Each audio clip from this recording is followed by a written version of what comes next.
Entonces, la idea del día de hoy es continuar como tal la charla de insuficiencia lumbar. La idea no es como retomarla desde el principio, sino que va a ser como un corto repaso de lo que se había hablado previamente y luego continuar como en la parte que íbamos. Entonces, así como brevemente la introducción, partíamos de que la insuficiencia lumbar como tal es caracterizada por esas pérdidas de las células madre del nicho. Todo esto lleva a una incapacidad como tal para la reparación y renovación del epitelio corneal y finalmente como tal un ciclo en donde van a haber unos defectos epiteliales recurrentes o persistentes, va a haber una falla como tal en la barrera y empieza a haber una conjuntivalización de la superficie corneal, neovascularización y finalmente lleva a procesos inflamatorios crónicos con cicatrización y en casos muy severos pues a una ceguera funcional. Hablamos de que cualquier patología que haga una disrupción propiamente del nicho puede llevar a ser como potencial causa de insuficiencia lumbar y finalmente va a haber una pérdida de la claridad corneal, pérdida potencial de visión, dolor crónico y va a hacer que los pacientes que se lleguen a queratoplastias con esta patología no resuelta previo a la cirugía falle como tal la queratoplastia. Brevemente que teníamos como tres etiologías muy grandes, la parte genética donde encontramos diferentes síndromes asociados, por ejemplo, al PAC6 como la aniridia o, o diferentes como síndromes que podrían llevar a que se pierdan las células del nicho. En la parte adquirida que podría ser eh, inflamatorias o traumáticas y ahí pues teníamos la principal causa, por ejemplo, que era las quemaduras de la superficie ocular, que era la principal causa unilateral de la insuficiencia lumbar y ya las idiopáticas y no clasificadas en otras partes. Previamente decíamos que la clínica como tal de la insuficiencia lumbar era una gran variedad de sintomatología, que los pacientes presentan periodos de inyección conjuntival crónica, empiezan a tener disminución agudeza visual dependiendo del estadio de enfermedad donde se encuentren, que si ya tienen compromiso del eje visual es porque ya mínimo están en estadio 2, que ahorita mencionaremos cómo son. La fotofobia puede ser marcada, una sensación de cuerpo extraño, lagrimeo, blefaroespasmo pues por la fotofobia y dolor crónico recurrente. Todo eso muy secundario a que una pérdida continua de o mejor dicho, de una ruptura continua del epitelio de la superficie corneal que lleva a que los pacientes tengan ese dolor crónico recurrente. Como ven, pues una sintomatología que pues en principio es muy inespecífica y que nos puede al principio como confundir en el diagnóstico, pero ya con todos los signos clínicos nos vamos a ir orientando. Y para resumir como tal lo que hablábamos de los signos clínicos, dejé esta diapositiva que nos combina tanto clínica como microscopía confocal. En la primera línea vemos un ojo normal, en donde la biomicroscopía, pues un ojo tranquilo, sin opacidades corneales, le ponemos la luz de cobalto y la fluoresceína no tiene tinciones y se ve pues uno realmente muy sano. Y acá entonces en la primera barra que estamos viendo es la microscopía confocal de la superficie corneal en el centro, de las células de la superficie corneal en el centro. Esta segunda barra encontramos el epitelio basal del centro de la córnea y en esta tercera barra pues realmente estamos viendo el nicho, estamos viendo como tal el limbo. Como ven acá, vemos que tiene un ojo pues normal, tiene unas células normales con citoplasma oscuro, bien definido, no vemos nucleolos. Acá en el epitelio subbasal vemos como perfectamente se delimitan los nervios del plejo nervioso subbasal y no hay alteraciones como tal estructurales. Y cuando miramos acá el nicho, pues un nicho muy bien definido, se ve perfectamente estas zonas hiperreflectantes que sería la empalizada de Vogt. Generalmente dijimos que era una proyección radiada de aproximadamente 1 milímetro, y acá se ve perfectamente cómo se delimita desde la parte anatómica y no hay alteración de esta. Esta segunda línea nos muestra un ojo con insuficiencia lumbar leve, en donde los signos leves que encontramos a la biomicroscopía es que encontramos una superficie corneal opaca, secundario a que ya empiezan a haber células conjuntivales en la superficie corneal y se empieza a dar como tal una metaplasia del epitelio corneal. ¿Qué más encontramos? Podemos encontrar diferentes tipos de tinciones, desde queratopatías punteadas hasta como tal esta línea muy bien definida en donde se marca como tal cómo viene el epitelio ya conjuntival invadiendo la córnea, eh, y se pierden las empalizadas de Bock. Pues cuando enfocamos propiamente en el limbo, encontramos que ya no se ven pues como tal la empalizada.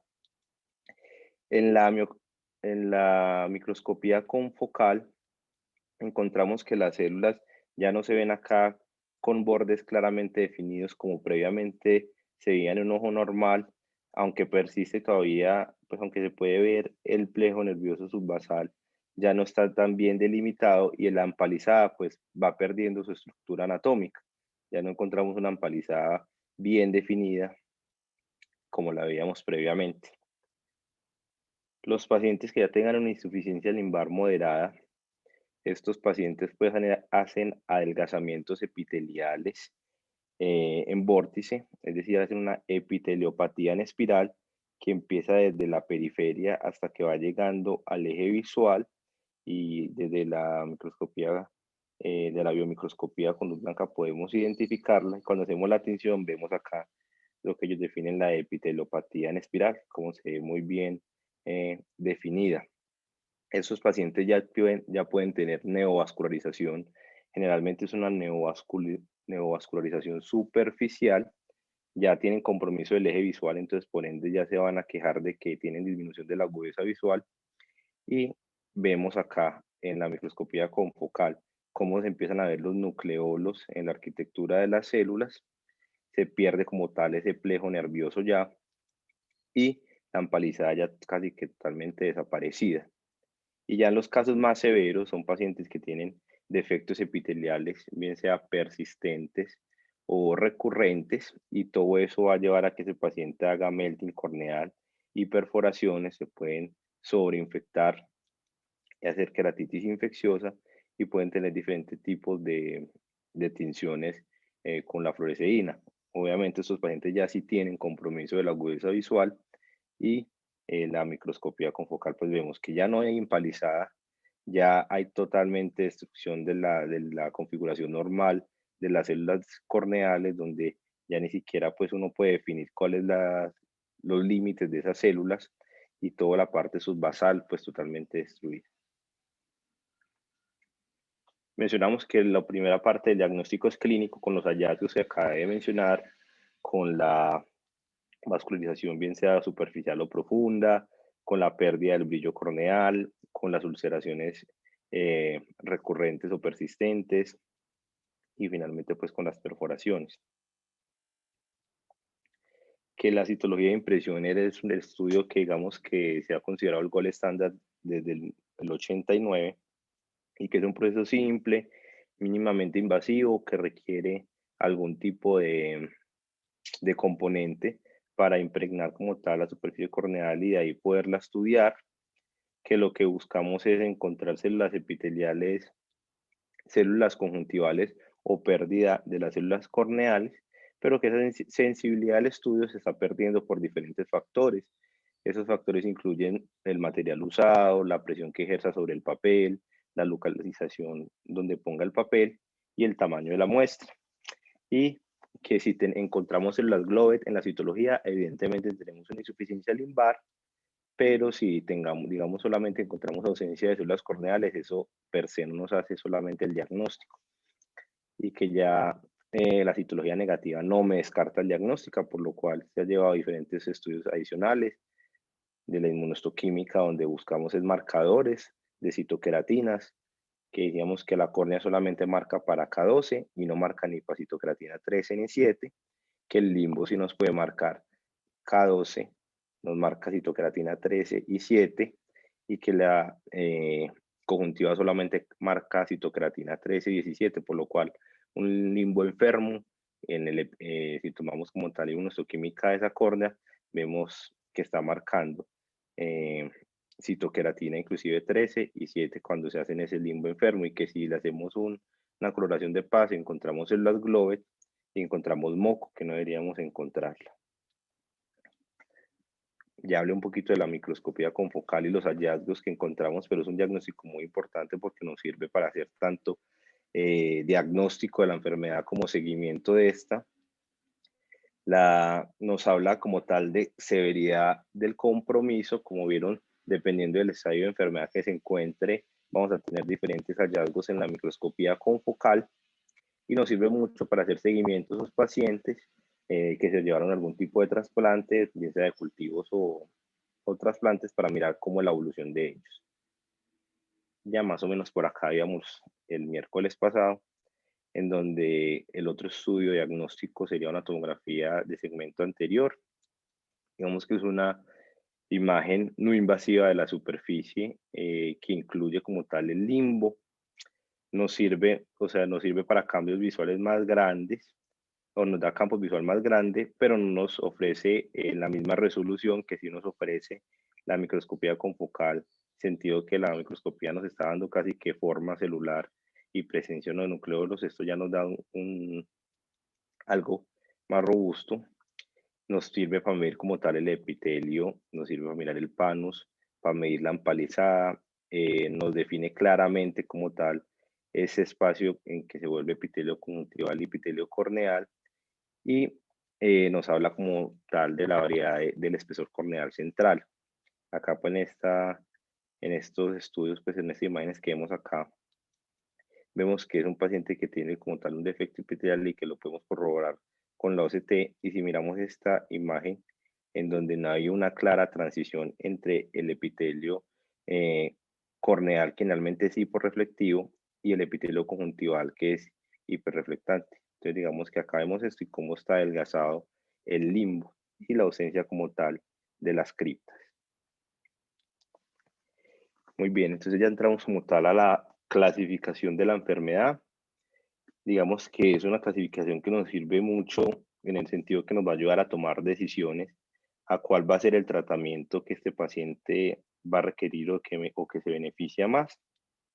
Hablan de 3 estadios de la enfermedad y cada uno podría ser A, B o C dependiendo del grupo que sea. En el estadio 1 de la enfermedad nos dice que el paciente no tiene compromiso como tal del eje visual o los 5 milímetros centrales, y entonces nos lo dicen. Puede ser A cuando tiene menos del 50% de las células madre comprometida o del limbo. B cuando tiene más del 50% de las células del limbo comprometido. O C cuando tiene el 100% del limbo comprometido, pero ya sabemos que este grupo A no compromete los 5 milímetros centrales.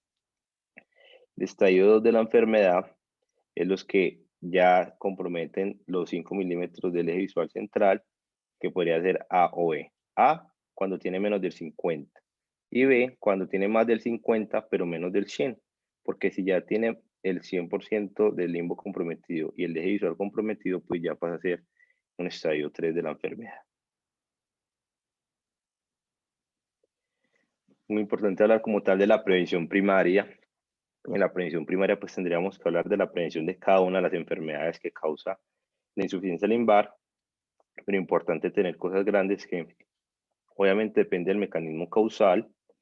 Hay que hacer una buena educación de uso de lentes de contacto y lubricación frecuente, ya que esos lentes finalmente pueden hacer un daño mecánico o generan pues hipoxia en el limbo, que puede llevar a que los pacientes hagan insuficiencia lumbar.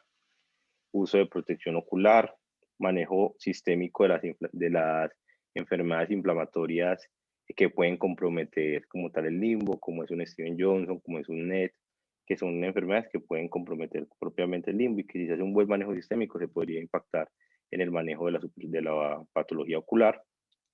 Y corregir y hacer manejo de las patologías de superficie ocular.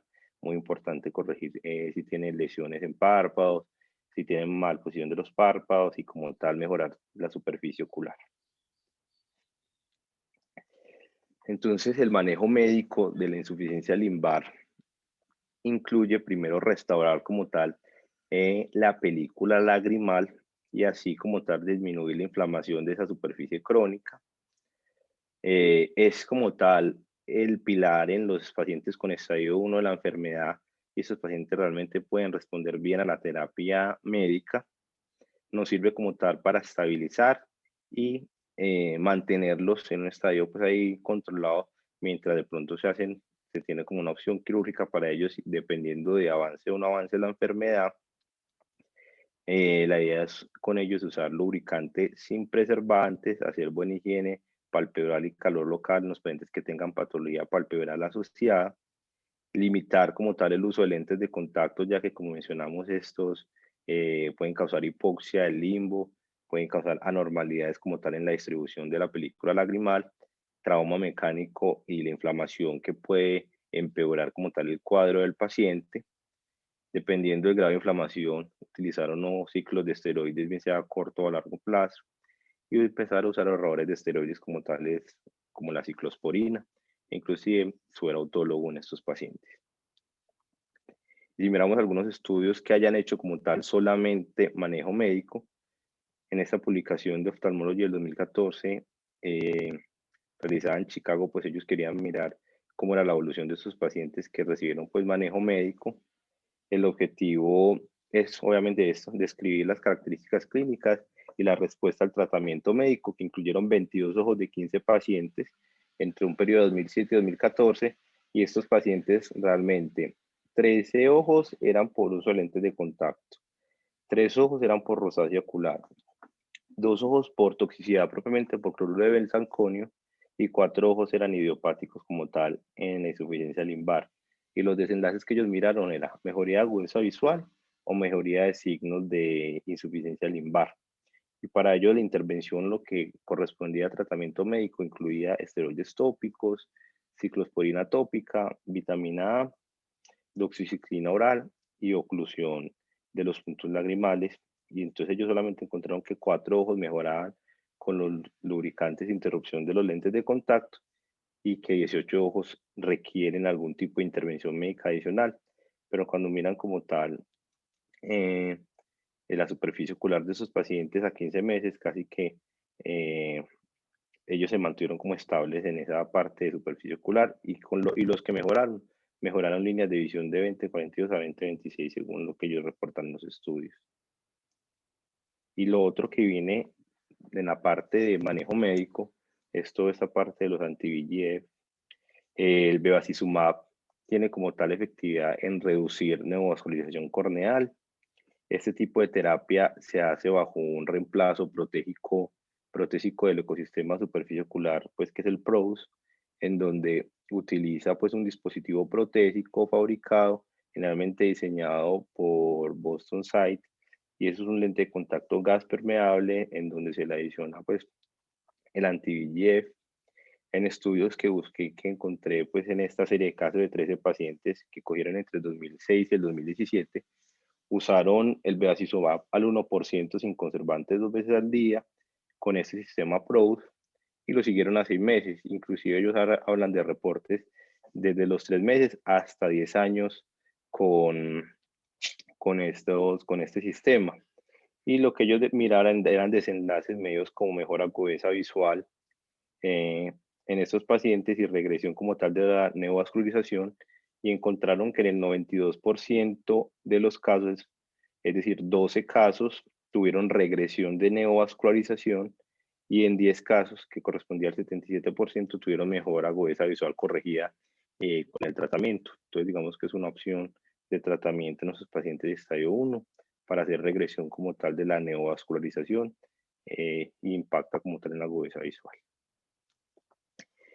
Y entrando como tal a la parte del grosa pues, de la charla, que es el tratamiento quirúrgico, algo como de historia de los trasplantes, digamos que el primer reporte propiamente hecho de trasplantes limbares fue presentado en el primer Congreso Mundial de Córnea en 1964, realizado por el doctor Barraquer y Strampelli. Lo que hicieron fue, o lo que llevaron a ese congreso, es que el doctor Barraquer realizó un trasplante esclerocorneal de 90 grados en un ojo pues con insuficiencia limbar, y el doctor Strampelli lo que mostró con antiinjerto pues en 360 grados en un paciente con lesión química.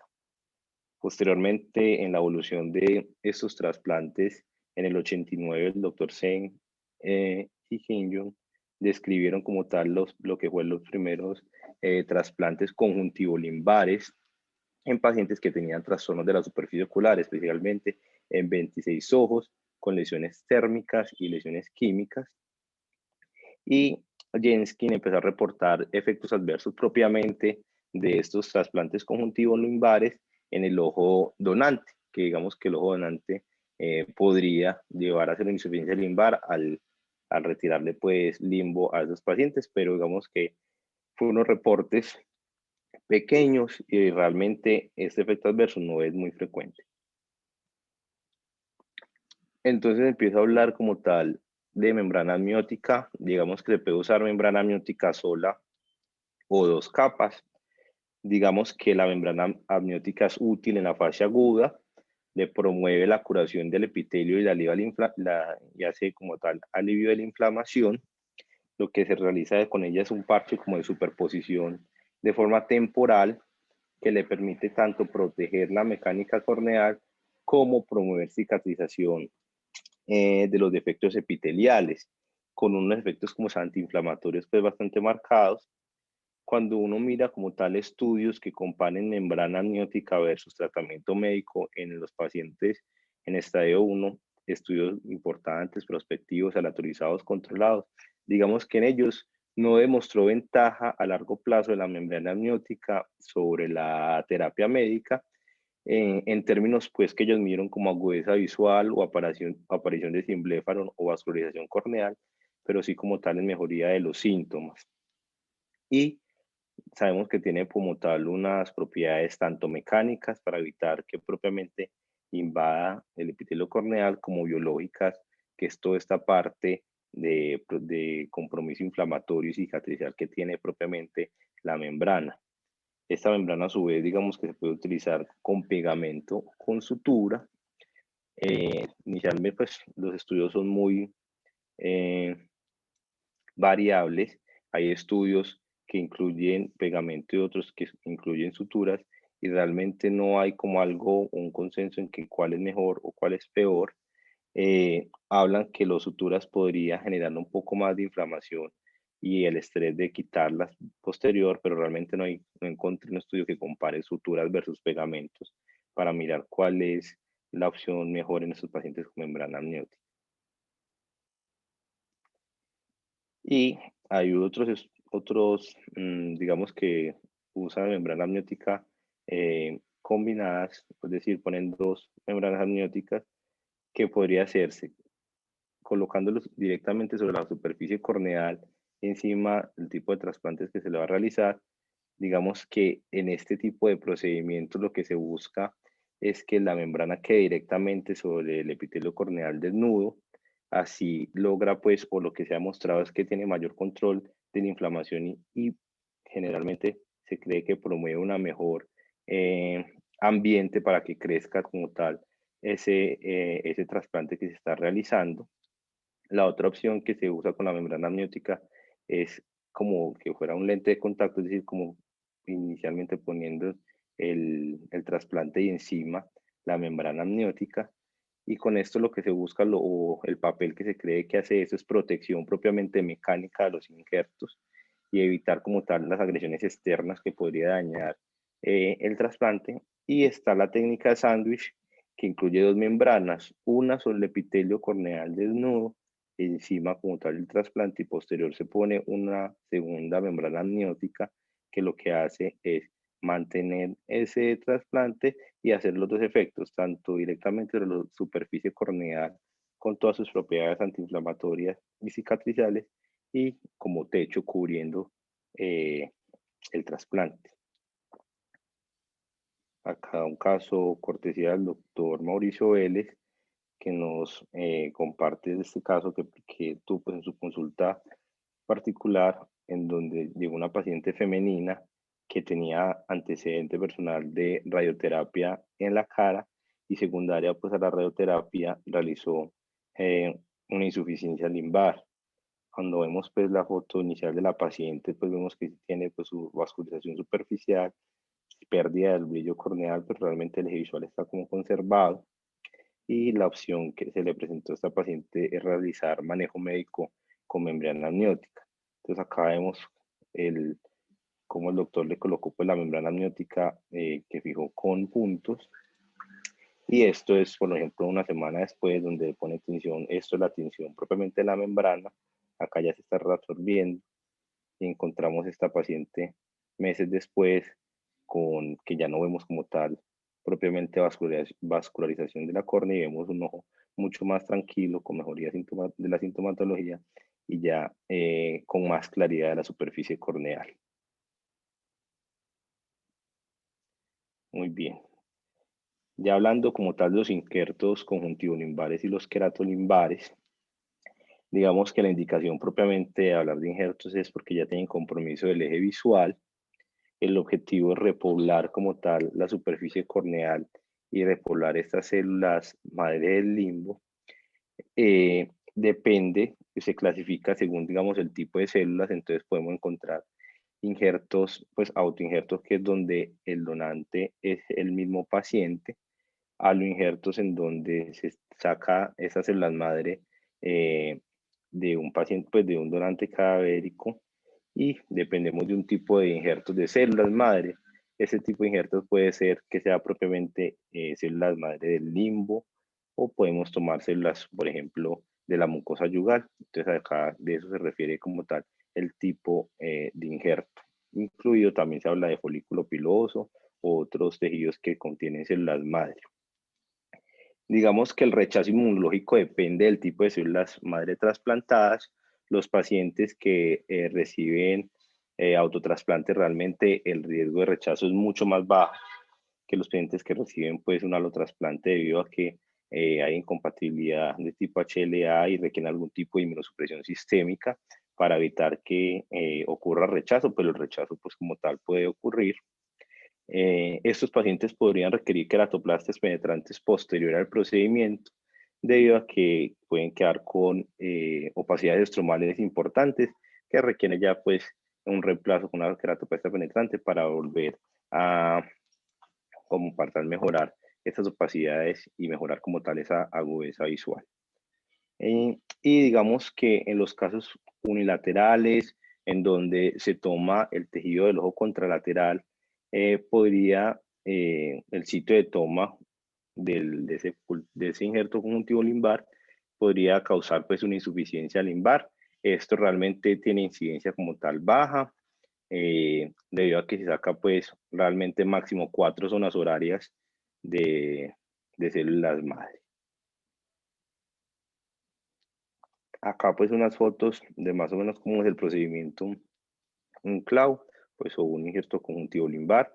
Lo que hace es que en el ojo sano, el ojo donante, se hace pues se hace estas marcaciones en donde nos divide la superficie corneal en 12 zonas horarias, y la idea, como mencioné, es que se saca generalmente 2 a 4 zonas horarias, realizando las incisiones en estas zonas radiadas, que es donde marcamos, y posteriormente uno se adentra hasta el limbo y toma como tal las células limbares, y posteriormente avanza a la conjuntiva en donde sacó como tal el injerto. Y esas son fotos pues acá de diferentes documentos y diferentes artículos en donde muestra cómo ese paciente, el primer día postoperatorio, vemos que tenía una opacidad pues como tal de la superficie corneal y que estaba vascularizando, y acá le pusieron el injerto conjuntivo limbar, esta es la parte como tal inferior y acá el superior. Meses después que ya tiene como tal vascularización del injerto, pero vemos una superficie ocular y corneal pues digamos que mucho más diferente, ya no se ve opaca la córnea, y no vemos como tal vascularización de la superficie corneal. Este son otro caso, cortesía del doctor Mauricio Vélez, en donde tenemos este paciente que sufrió una quemadura de la superficie ocular. Como vemos, tiene compromiso pues extenso, casi que en 360 grados del limbo, vascularización de la superficie corneal y una opacidad importante, o una pérdida de la transparencia corneal. acá vemos pues una foto como más, con mayor zoom, en donde vemos propiamente cómo se invaden los vasos conjuntivales y cómo tenemos una superficie corneal pues como tal opaca.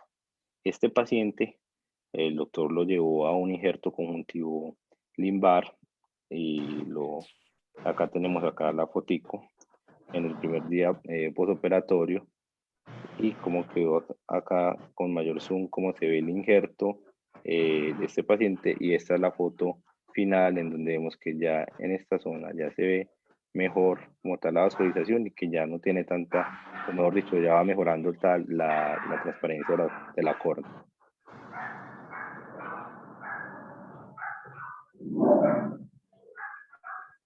Muy bien.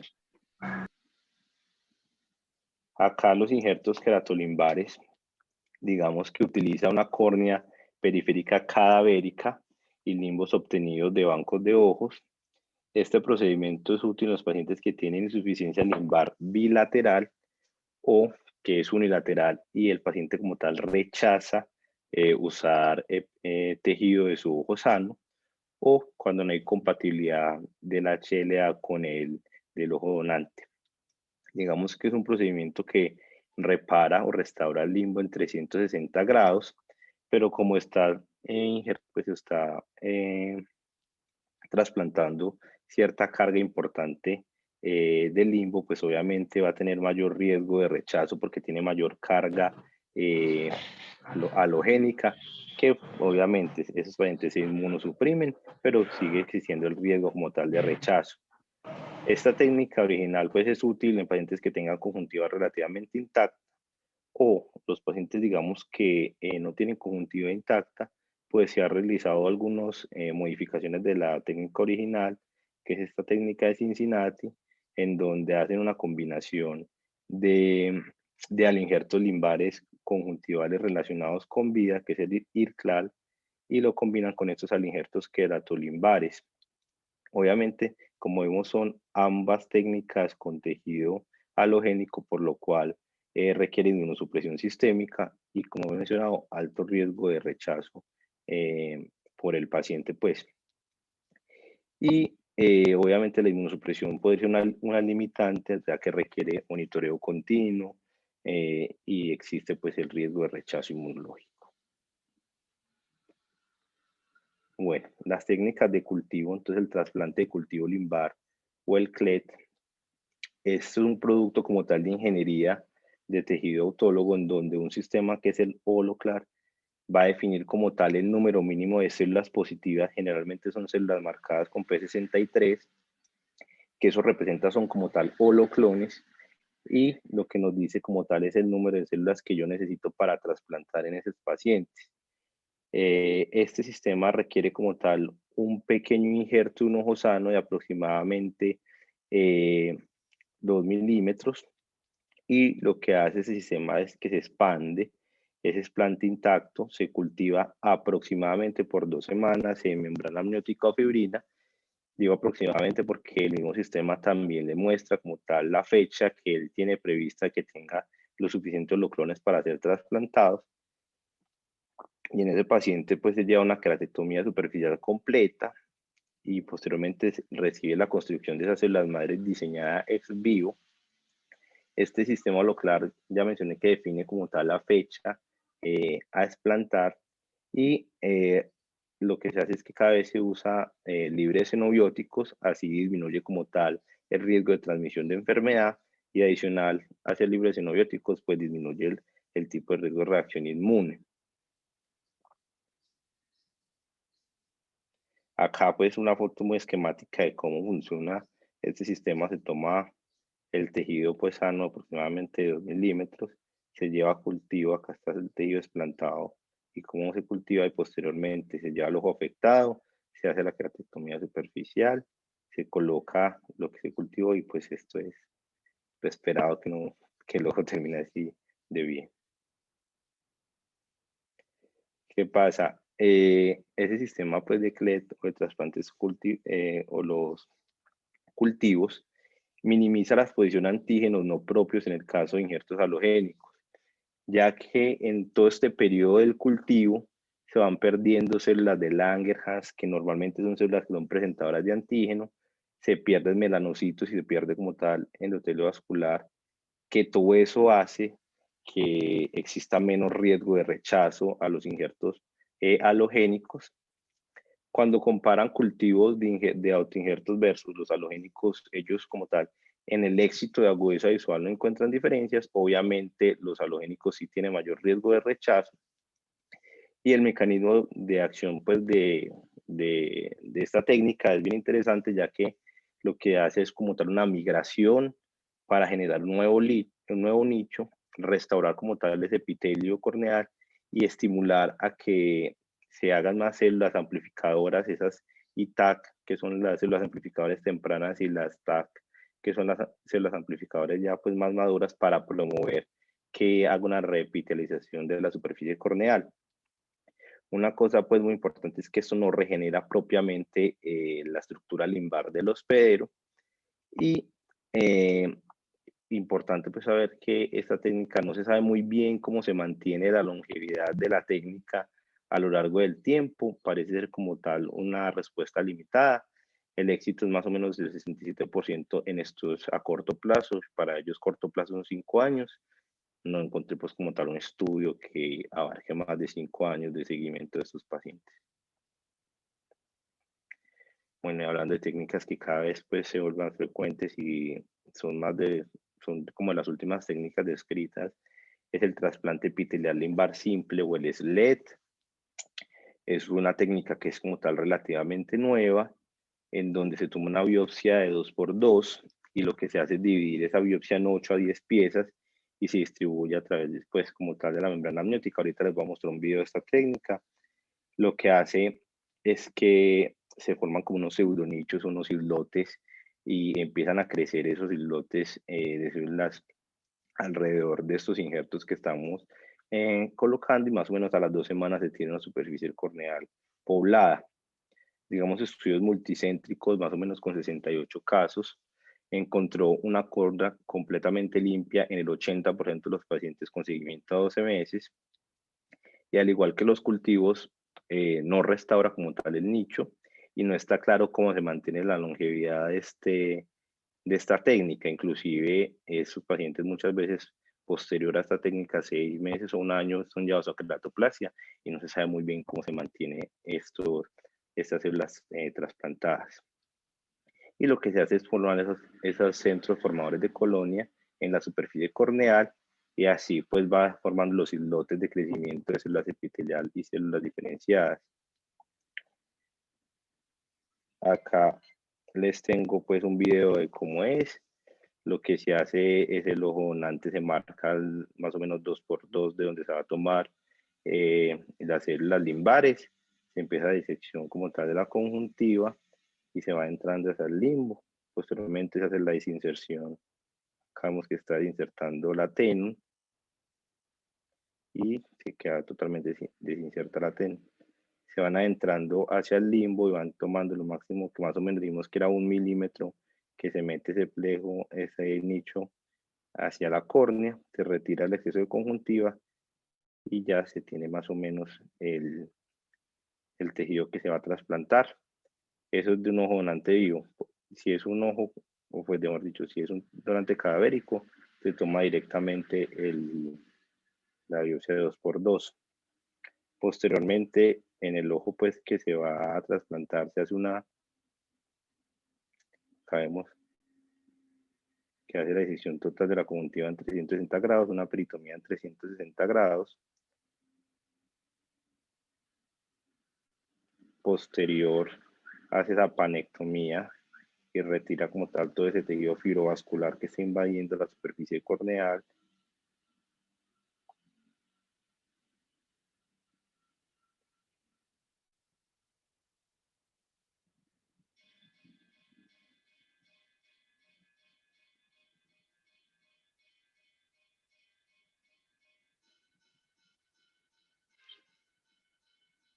Homogeniza pues como todo ese limbo, y posteriormente ellos ponen una membrana amniótica. En esta técnica ellos la fijan con con fibrina pues, o con pegantes tisulares.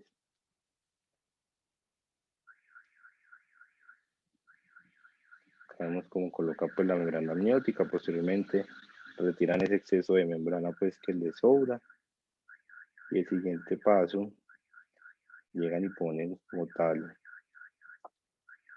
los dos milímetros de tejido limbar que van a trasplantar y lo dividen más o menos en las 8 o 10 piezas que describe como tal la técnica original y la reparten.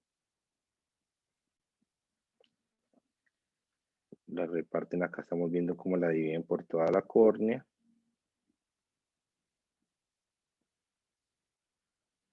Y le pegan el pegante tisular. Digamos que esta es la técnica clásica donde primero ponen la membrana amniótica directamente sobre la superficie corneal desnuda y posteriormente terminan pues colocando un lente de contacto.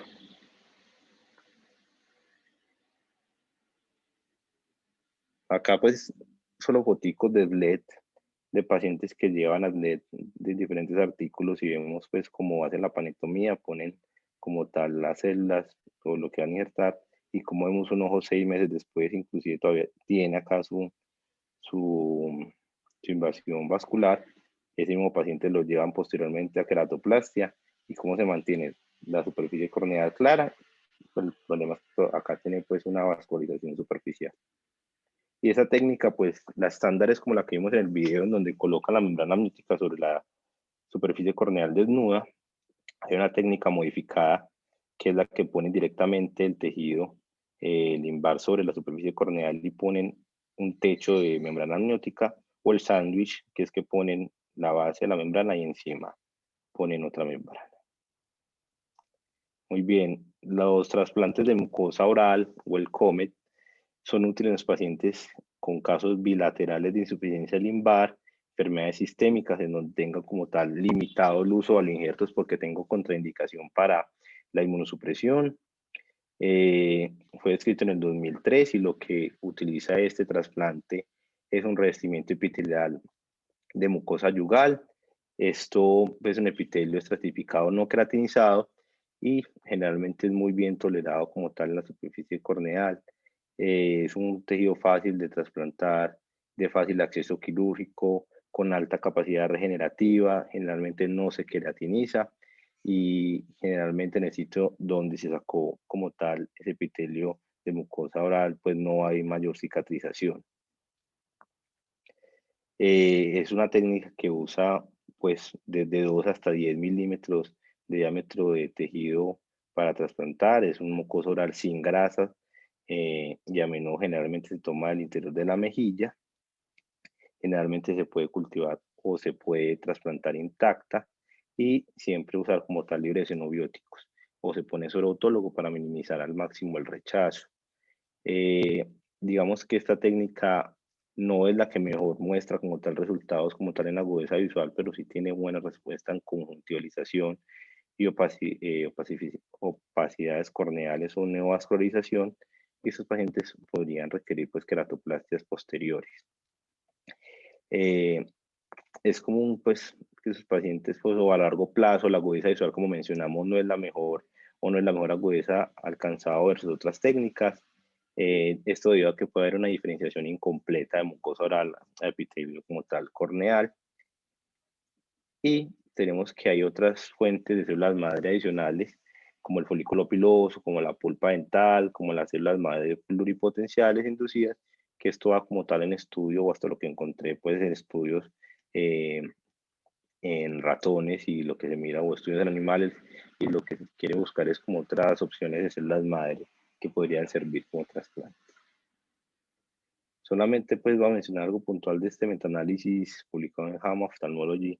Es un metaanálisis grande de 2.202 ojos, en donde está pues, el doctor Sen, que trabajó mucho en esto de insuficiencia limbar, y ellos querían mirar como tal muchos desenlaces pues, en agudeza visual, en mejoría de la superficie, en neovascularización, de trasplantes autológos versus halogénicos, tanto trasplantes como cultivos.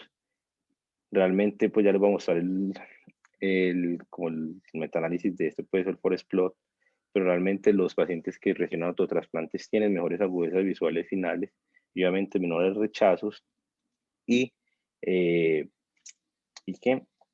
Y acá les voy a mostrar, y acá, pues en estos, este por ejemplo es un allotrasplante, este es el autotrasplante y acá son los cultivos, tanto cultivos halogénicos como cultivos como los autotrasplantes.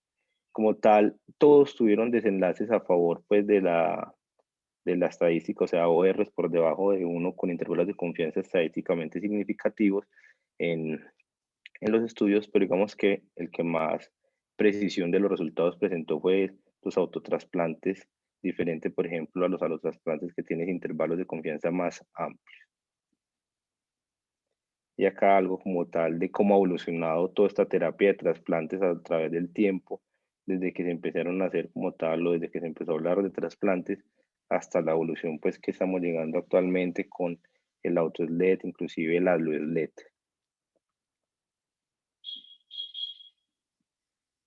Bueno, como para sintetizar toda esta información que les acabo de dar de trasplantes, esto es un consenso de expertos que nos hablan pues como de los nuevos pasos que nos podemos plantear a la hora de definir como tal el manejo de estos pacientes. El primer punto, como mencionábamos en la terapia médica, siempre va a ser corregir malposición del párpado o adherencias significativas del fornix, que nos pueden llevar a que yo haga un buen trasplante de estos pacientes, pero me falle solamente por no empezar corrigiendo este tipo de lesiones. Lo segundo que me plantea esto es que mire como tal cómo está la película lagrimal y optimizar al máximo esa superficie ocular para así evitar pues más trastorno como tal inflamatorio. Y ya empezamos con las preguntas como decisivas para cuál va a ser el lado que voy a tomar. Entonces, la primera pregunta es, ¿el paciente tiene o no tiene mm, agudeza visual involucrada? Si no tengo como tal agudeza visual involucrada, la idea es que no requiere como tal ningún tipo de este manejo quirúrgico y que se podría empezar a hacer un manejo médico de esta patología. Ya si tengo agudeza visual alterada, pues tengo que definir como tal la extensión, la extensión. Entonces, decir, si tengo menos de un 50 o más del 50%, o para ellos menos de un tercio o más de un tercio de superficie comprometida. Si tengo menos de un tercio de superficie comprometida, pues la idea es considerar hacer manejo con membranas amnióticas junto con el tratamiento médico y mirar la evolución.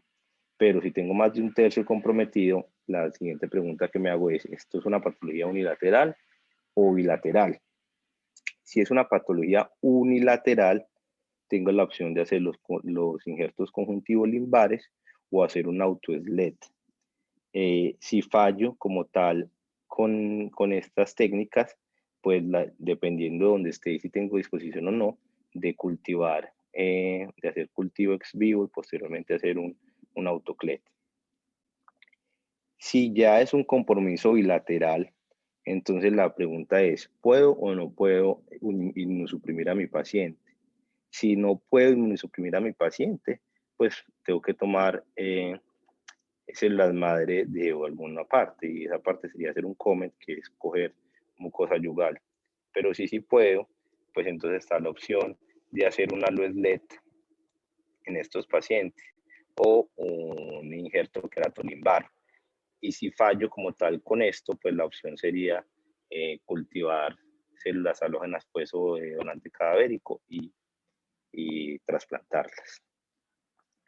Ya como tal en el pronóstico de esta enfermedad pues tiene unas complicaciones, bien sea rechazo agudo o crónico, hipertensión ocular, que hagan queratitis infecciosa o que hagan agotamiento como tal de las células germinales.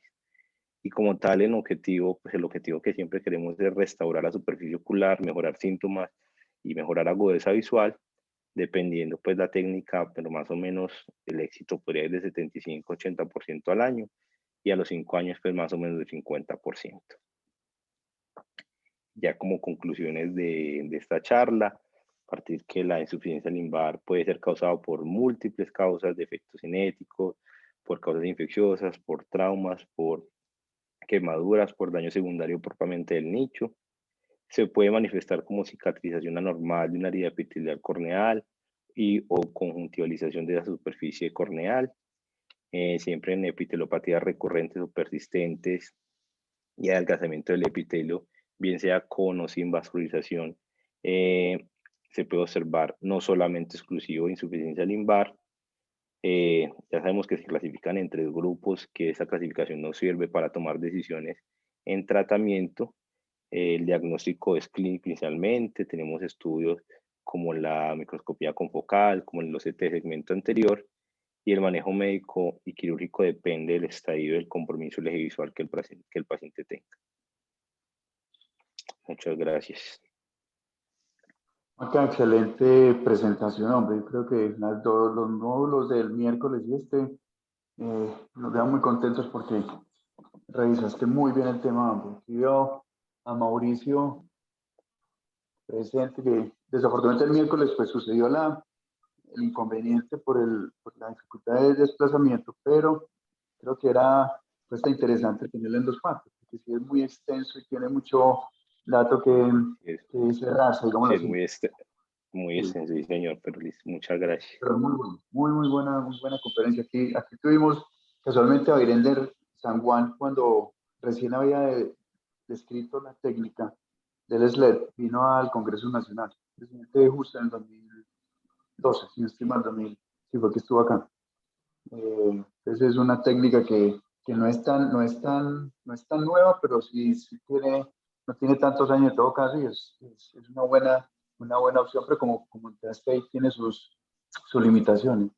No sé, Mauro, si tiene algún otro comentario, porque creo que cerraste muy bien le das muy bien la información pues suscrita aquí en la conferencia.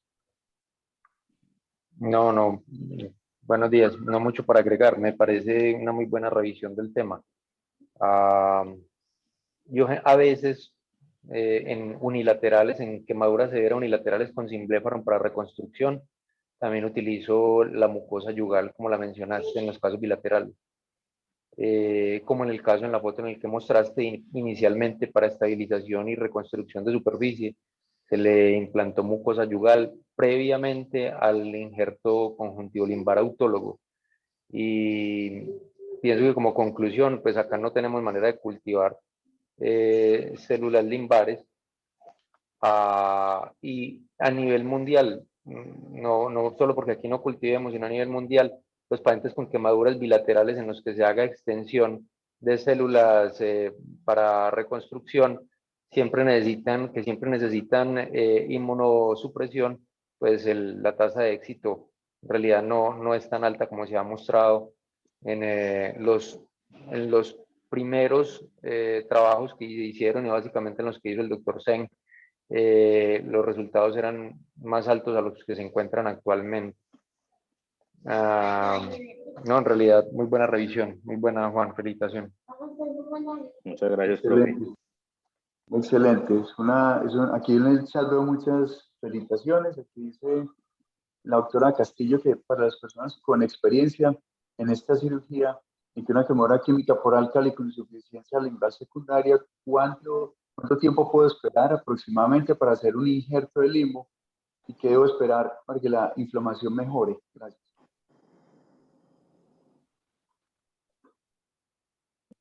El manejo médico inicial de las quemaduras está enfocado en eso, en disminuir la inflamación y en las fases tempranas. Eso es parte de otra conferencia, en las partes tempranas, esteroide, vitamina C y posteriormente otro inmunomodulador para no dejar un esteroide a largo plazo.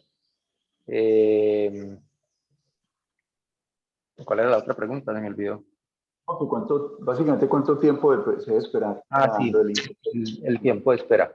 En realidad existen las 2 escuelas, los que ingresan a hacer un injerto conjuntivo limbar de manera aguda, en la quemadura aguda, y otros en los que se espera al menos un mes para enfriar el proceso y luego hacer el injerto. Yo prefiero esperar el mes, porque en ese primer mes hay mucha sustancia inflamatoria en la que no está comprobado que pudiera hacer una lesión de estas células madres implantadas y preferiblemente yo, personalmente, como les digo, existen las dos escuelas lo hacen de manera válida, pero personalmente prefiero la escuela en la que me formé, esperar al menos un mes para colocar el injerto.